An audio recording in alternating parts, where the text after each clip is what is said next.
Hello नमस्ते तपाईँ सबैलाई। तपाईँहरूलाई आजको यस भिडियोमा स्वागत छ। र आजको यस भिडियोमा हामीहरू चाहिँ ट्याक्सेसन एन्ड अडिटिङ बुकको चाहिँ एक्जामिनेसन पोइन्ट अफ भ्यूबाट चाहिँ हामीहरू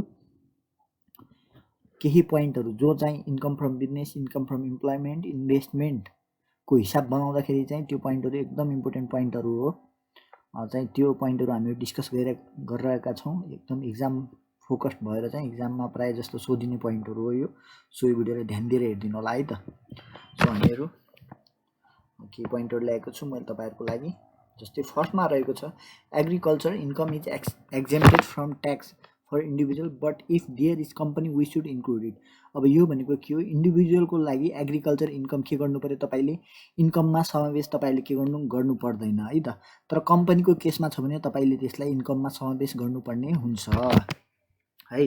अनि त्यसपछि तपाईँको dividend income receive from resident company is final. यदि चाहिँ तपाईँको नेपालभित्रकै कम्पनी हो, रेसिडेन्ट कम्पनीबाट चाहिँ तपाईँले कुनै पनि डिभिडेन्ड इन्कम रिसिभ गर्नुहुन्छ, डिभिडेन्ड रिसिभ गर्नुहुन्छ भने त्यो जहिले पनि के हुन्छ, फाइनल हुन्छ र त्यसलाई इन्कममा समावेश गर्नु पर्दैन। यदि चाहिँ त्यो नन रेसिडेन्ट कम्पनी, बाहिरको कम्पनीबाट तपाईँले रिसिभ गर्नुहुन्छ भनेदेखि त्यसलाई चाहिँ के गर्नुपर्छ, इन्कममा इन्क्लुड गर्नुपर्ने हुन्छ र त्यो के हुन्छ, एडभान्स पनि हुन्छ, एडभान्स टिडिएस हुन्छ है त। सो थर्ड पोइन्टमा रहेको छ तपाईँको हाउस रेन्टको बारेमा। अब यो हाउस रेन्टमा चाहिँ अलिकति कन्फ्युजिङ हुने गरिन्छ है, किनकि अब यसलाई चाहिँ नर्मली रूपमा के बुझ्नु होला भनेदेखि सिम्पली बुझ्दाखेरि house rent for individual should not be included in income. House rent चाहिँ इन्डिभिजुअलमा प्रायः जस्तो चाहिँ तपाईँले राख्नु पर्दैन। प्रायः जस्तो भन्नाले हाउस रेन्ट भन्ने पोइन्ट आयो भने इन्डिभिजुअल को तपाईँहरू क्यालकुलेट गर्नु हुँदैछ ट्याक्स, यदि एसेबल इन्कम इन्डिभिजुअलको क्यालकुलेट गर्नु हुँदैछ भने हाउस रेन्ट नराख्नु होला है। तर इन्डिभिजुअल केसमा हाउस रेन्ट बाहेक अरू इन्कम, अरू रेन्ट, अरू सोर्सबाट चाहिँ रेन्टहरू, अरू एसेट्सबाट चाहिँ रेन्ट उसले रिसिभ गरेको छ भने त्यस्तो इन्कम राख्नु होला है त। तर यदि इफ अझै फेरि हाउस रेन्ट इन्डिभिजुअलले बिजनेस गर्ने सिलसिलामा चाहिँ रिलेटिङ टु बिजनेस उसले चाहिँ कमाउँछ अथवा पाउँछ, house rent receive by individual relating to business छ भनेदेखि, रिलेटिङ टु यदि बिजनेस छ भनेदेखि त्यस्तो के गर्नु होला, तपाईँहरूले त्यसलाई इन्कममा राख्नुपर्ने हुन्छ है त। फेरि ध्यान दिनु, एकचोटि फेरि भन्छु, इन्डिभिजुअल केसमा हाउस रेन्ट तपाईँले राख्नुपर्ने छैन है त, हाउस रेन्ट तपाईँले राख्नु पर्दैन। तर house rent relating to business छ भने तपाईँले त्यो राख्नुपर्ने हुन्छ। अब फेरि इन्डिभिजुअलको केसमा चाहिँ हाउस रेन्ट भन्दा अरू चाहिँ एसेट्सहरू, अरू एसेट्सबाट जस्तै फर्निचरबाट, मेसिनरीबाट, अरू हाउस रेन्ट बाहेक अरू एसेट्सहरूबाट चाहिँ रेन्ट रिसिभ गर्छ भने त्यस्तो रेन्ट तपाईँले राख्नुपर्ने हुन्छ है त। अब कम्पनीको केसमा सबै राख्नु होला, कम्पनीको केसमा सबै रेन्ट राख्नु होला है। अब पार्टनरसिप फर्म चाहिँ तपाईँको नर्मल ट्याक्स रेट, कम्पनीको ट्याक्स रेट है 25% तपाईँले के गर्नुपर्ने हुन्छ, पार्टनरसिप फर्मलाई ट्याक्स गर्नुपर्ने हुन्छ है, एप्लाई गर्नुपर्ने हुन्छ ट्याक्स रेट। अब यसपछि रहेको छ interest receive by individual from financial institution. Financial institution, recognize sector, saving account र फिक्स्ड डिपोजिटबाट चाहिँ इन्डिभिजुअलले इन्ट्रेस्ट रिसिभ गर्छ भने त्यो के हुन्छ, तपाईँको इन्कममा इन्क्लुड गर्नु पर्दैन। त्यो के हुन्छ, तपाईँको फाइनल हुन्छ, जहिले पनि के हुन्छ, त्यो फाइनल हुन्छ है। तर उसले चाहिँ प्राइभेट मनी लेन्डिङ एक्टिभिटिजबाट चाहिँ इन्ट्रेस्ट रिसिभ गर्छ भनेदेखि त्यस्तो चाहिँ के गर्नुपर्ने हुन्छ, तपाईँहरूले इन्कममा इन्क्लुड गर्ने हुन्छ र त्यो एडभान्स पनि हुन्छ। But if it is earn from private money lending activities it should be included है। अब कम्पनीको केसमा चाहिँ सबै राख्नु होला है, फाइनेन्सियल इन्स्टिट्युसनबाट, सेभिङ एकाउन्ट, फिक्स्ड डिपोजिटबाट पनि उसले रिसिभ गरेको छ कम्पनीले, यदि प्राइभेट मनी लेन्डिङ, सबै चाहिँ कम्पनीको केसमा तपाईँले राख्नुपर्ने हुन्छ है त। अब त्यसपछि रहेको छ if a company is operated by individual and in question it is given the name of the proprietor and he runs a company भनेदेखि के हुन्छ, तपाईँको जहिले पनि the individual tax rate should be applied है। त्यो basic exemption, next basic exemption 3,50,000, अनि त्यसपछि नेक्स्टमा 1 लाख, यो वाला जो बेसिक एक्जेम्सन हुन्छ नि, कम्पनीको ट्याक्स रेट 25% अप्लाई नगरेर चाहिँ जहिले पनि तपाईँहरूले के गर्नुपर्ने हुन्छ, तपाईँले इन्डिभिजुअलको ट्याक्स रेट अप्लाई गर्नुपर्ने हुन्छ। अब म फेरि एकचोटि भनिदिन्छु, if a company is operated by individual, इन्डिभिजुअलले चाहिँ त्यो कम्पनी अपरेट गरेको छ र क्वेसनमा त्यो इन्डिभिजुअलको नामसहित कम्पनी दिएको छ है, mister Gopal run a company भनेर पनि दिएको छ भने त्यसमा चाहिँ के गर्नुपर्ने हुन्छ, तपाईँले कम्पनीको ट्याक्स रेट नलगाएर इन्डिभिजुअलको ट्याक्स रेट लगाउनु पर्ने हुन्छ है त।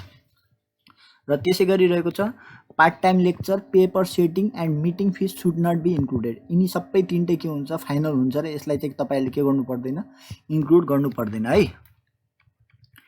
यदि चाहिँ क्यापिटल गेन दिएको छ, gain on sale of share, gain on sale of assets तपाईको दिएको छ भनेदेखि, if there is any capital gain given दिएको छ भनेदेखि क्यापिटल गेन ट्याक्स चाहिँ इन्डिभिजुअलको केसमा मात्रै तपाईले लगाउनु होला है। तर चाहिँ कम्पनीको केसमा चाहिँ क्यापिटल गेन ट्याक्स तपाईले लगाउने हैन, डाइरेक्टली तपाईले के गर्ने हो, फ्ल्याट रेटमा राखिदिने हो। कम्पनीको 25% हुन्छ, फ्ल्याट रेटमा राखिदिने हो है त। सो ध्यान दिनु होला। त्यसपछि छ you can not deduct payment made to unapproved retirement fund. अब अनएप्रुभ रिटायरमेन्ट फन्डमा गर्नु भएको छ, तपाईले कुनै पनि पेमेन्ट गर्नु भएको छ भने त्यस्तो पेमेन्टलाई तपाईले के गर्न पाउनु हुँदैन, घटाउन पाउनु हुँदैन। तर सिटिजन इन्भेस्टमेन्ट ट्रस्ट र प्रोभिडेन्ट फन्ड एप्रुभडमा गर्नुभएको छ भने तपाईले चाहिँ के गर्न पाउनुहुन्छ, ट्याक्सेबल इन्कमबाट तपाईले त्यो घटाउन पाउनुहुन्छ है त। र त्यसपछि रहेको छ fire insurance premium on inventory is fully deductible. यो पुरै घटाउन पाइन्छ है। लाइफ इन्सुरेन्स प्रिमियम र हेल्थ इन्सुरेन्स प्रिमियम 25,000 र 20,000 वाला केस यसमा हुँदैन है। अब त्यसपछि रहेको छ if there is only pension income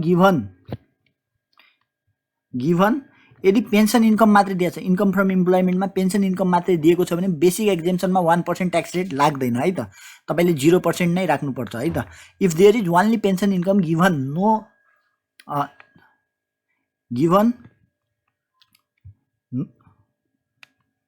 no tax rate in basic exemption is not applicable. के लेखेला सरी है यो, if there is only pension income given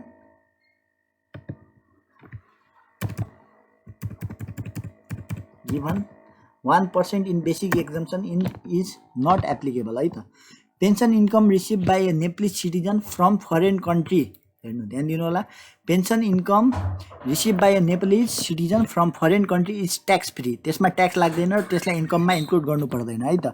जस्तै के हुन्छ, pension receive by British Gorkha army. अब ब्रिटिस गोर्खा आर्मीले चाहिँ पेन्सन रिसिभ गर्छ भनेदेखि त्यस्तो प्रकारको इन्कमलाई चाहिँ त्यस्तो पेन्सनलाई इन्कममा राख्नु पर्दैन, त्यो ट्याक्स फ्री हो। हेर्नु है, if foreign person work in Nepal, यदि चाहिँ फरेन व्यक्ति नेपालमा काम गर्छ and receive income from the country he represent, उसले रिप्रेजेन्ट गरेको कन्ट्रीबाट उसले इन्कम जेनेरेट गर्छ भनेदेखि उसले प्राप्त गर्छ, स्यालेरी प्राप्त गर्छ भने the income receive by him from representing country is not taxable. त्यसमा चाहिँ के हुँदैन, ट्याक्स लाग्दैन। उसले रिप्रेजेन्ट गरेको कन्ट्रीबाट उसले चाहिँ पैसा प्राप्त गर्छ, फरेन पर्सनले पैसा प्राप्त गर्छ भने त्यो के हुन्छ, ट्याक्स फ्री हुन्छ है त।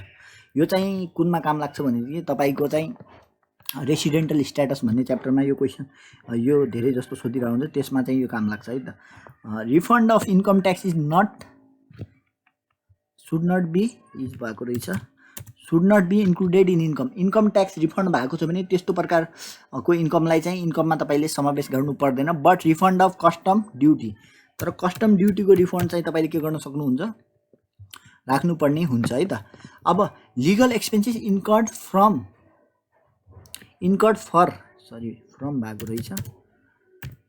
For income tax appeal is not, income tax अपिलको लागि लिगल एक्सपेन्सेस तपाईले चाहिँ इन्कर गर्नु भएको छ, लगाउनु भएको छ भने त्यस्तो प्रकारको चाहिँ तपाईले एक्सपेन्सेस के गर्न पाउनु हुँदैन, घटाउन पाउनु हुँदैन। Legal expenses incurred for income tax appeal is not allowable भनेको छ है त। अनि जेनरली फाइन र पेनाल्टीहरू चाहिँ generally fine and penalty are not deductible है। फाइन र पेनाल्टी तपाईले घटाउन पाउनु हुँदैन। तर चाहिँ यदि फाइन र penalty Nepal electricity and drinking water कर्पोरेसनलाई दिनुहुन्छ भनेपछि त्यस्तो प्रकारको फाइन एन्ड पेनाल्टी के गर्न सक्नुहुन्छ, तपाईले घटाउन सक्नुहुन्छ है त। अनि payment more than 50,000 in cash is payment more than 50,000 in cash is not allowed for deduction भन्छ। यदि 50,000 भन्दा माथि चाहिँ तपाईले के गर्नुहुन्छ, क्यासमा पेमेन्ट गर्नुहुन्छ, 51,000 क्यासमा, ब्याङ्क युज नगरेर चाहिँ तपाईले के गर्नुहुन्छ, क्यासमा पेमेन्ट गर्नुहुन्छ भने त्यो चाहिँ तपाईले के गर्नु हुँदैन, घटाउन पाउनु हुँदैन है त। क्यासमा तपाईले 50,000 भन्दा तल मात्र गर्नुपर्ने हुन्छ, त्यो भन्दा माथि गर्नु पर्यो भने तपाईले थ्रो ब्याङ्क गर्नुपर्ने हुन्छ है त। सो ध्यान दिनु होला। त्यसपछिको पोइन्ट छ donation paid to exempt entity. सुन्नु, donation paid to tax exempt entity are only allowed but if it is accept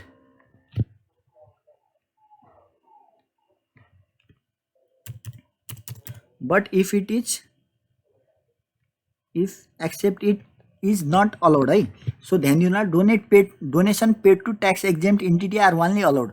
यदि ट्याक्स नतिर्ने अर्गनाइजेसनलाई तपाईले चाहिँ के गर्नुहुन्छ डोनेसन दिनुहुन्छ भने त्यो मात्र अलाउड हुन्छ त्यो मात्र तपाईले घटाउन पाउनुहुन्छ है त बट चाहिँ त्यो भन्दा if except it is not allowed त्यो भन्दा अरूलाई ट्याक्स तिर्ने संस्थाहरूलाई अथवा प्राइभेट पार्टीलाई स्टुडेन्ट युनियनलाई लेबर युनियनलाई प्राइभेट नर्सिङ होमलाई तपाईले डोनेसन दिनुहुन्छ भने त्यस्तो प्रकारको डोनेसन तपाईले के गर्न सक्नु हुँदैन घटाउन सक्नु हुँदैन है त इफ कस्ट अब त्यसपछि अर्को पोइन्ट रहेको छ if cost price and market price of closing stock is given we should put the value whichever is lower है त के गर्नुपर्ने हुन्छ यदि चाहिँ क्वेसनमा कस्ट प्राइस र मार्केट प्राइस दुईटै दिएको छ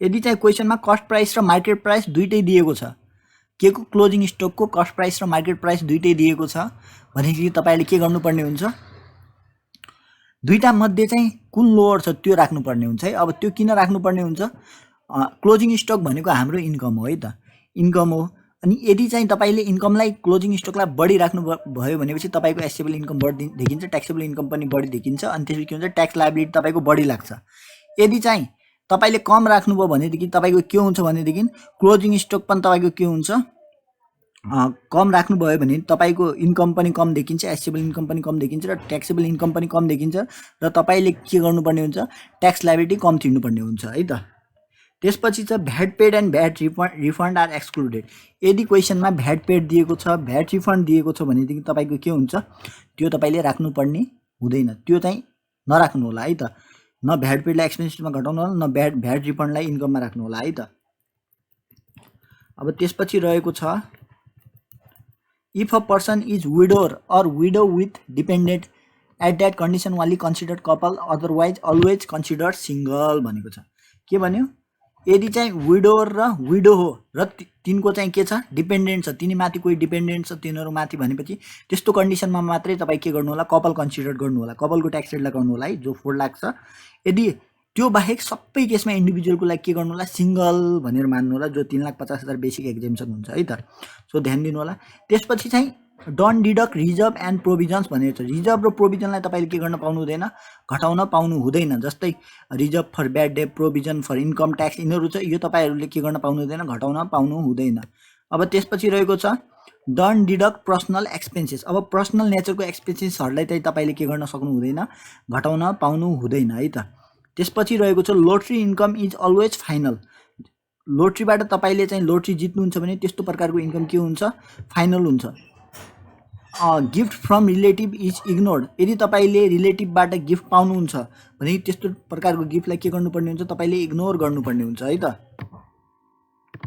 अनि त्यसपछि रहेको छ woman tax rebate is only for those woman who have only income from employment and not from any other source like business and investment अब यो भन्न खोजेको के हो भनेदेखि तपाईको ट्याक्स लायबिलिटीबाट चाहिँ वुमन ट्याक्स रिबेट भन्ने पोइन्ट हुन्छ त्यसलाई चाहिँ तपाईले घटाउन पाउनुहुन्छ है त अब त्यो चाहिँ के हुन्छ भनेदेखि यदि इम्प्लोइमेन्टबाट मात्रै इन्कम जेनेरेट गर्छ है त वुमनले चाहिँ इम्प्लोइमेन्टबाट मात्रै इन्कम जेनेरेट गर्छ भने त्यस्तो केसमा मात्रै एप्लिकेबल हुन्छ है त यदि चाहिँ उसले चाहिँ बिजनेसबाट इन्भेस्टमेन्टबाट पनि इन्कम जेनेरेट गर्छ भने त्यस्तो केसमा चाहिँ यो एप्लिकेबल हुँदैन है त अब त्यसपछि छ interest paid in loan which was taken for personal purpose is not allowable हुन्छ के हुन्छ interest paid in the loan अब पर्सनल पर्पजबाट लिएको लोनमा चाहिँ तपाईले के गर्नुहुन्छ इन्ट्रेस्ट पे गर्नुहुन्छ पर्सनल पर्पजको लागि घर बनाउनको लागि लिनु बिजनेस पर्पजको लागि हैन पर्सनल पर्पजको लागि लिएको लोनमा तपाईले इन्ट्रेस्ट पे गर्नुहुन्छ त्यस्तो इन्ट्रेस्ट चाहिँ के हुन्छ तपाईले घटाउन पाउनु हुँदैन है त सो आजको लागि यति नै है त सो तपाईहरुलाई कुनै पनि क्वेशन छ कुनै पनि पोइन्टहरु यस्तो छुटेको जस्तो लाग्छ भनेदेखि तपाईले कमेन्ट गरिदिनु होला म त्यो पोइन्टहरु फेरि ल्याएर चाहिँ अर्को भिडियोमा चाहिँ कुनै पोइन्टहरु अलि बढी एक्सप्लेन गर्नुपर्ने छ भनेपछि तपाईहरु चाहिँ कमेन्ट गर्नु होला तपाईले यदि यो पोइन्टहरुमा पनि कुनै क्वेशनहरु छ भनेदेखि तपाईहरु चाहिँ कमेन्टमा लेख्नु होला है त क्वेशनहरु तपाईको क्वेशनहरु सो आजको लागि यति नै यदि तपाईलाई यो भिडियो राम्रो लाग्यो भनेपछि तपाई लाइक गरिदिनु होला आफ्नो साथीहरुलाई यदि यो पोइन्टहरु इम्पोर्टेन्ट तपाईहरुलाई एक्जाममा आउने पोइन्टहरु इम्पोर्टेन्ट हो त्यही भएर चाहिँ तपाईहरु आफ्नो साथीहरुलाई जति सक्दो यो भिडियोलाई शेयर गरिदिनु होला र आगामी यस्तै भिडियोहरुको लागि आगामी दिनमा यस्तै भिडियोहरुको लागि मेरो च्यानललाई सब्स्क्राइब गरिदिनु होला है त सो आजको लागि यति नै धन्यवाद जय नेपाल।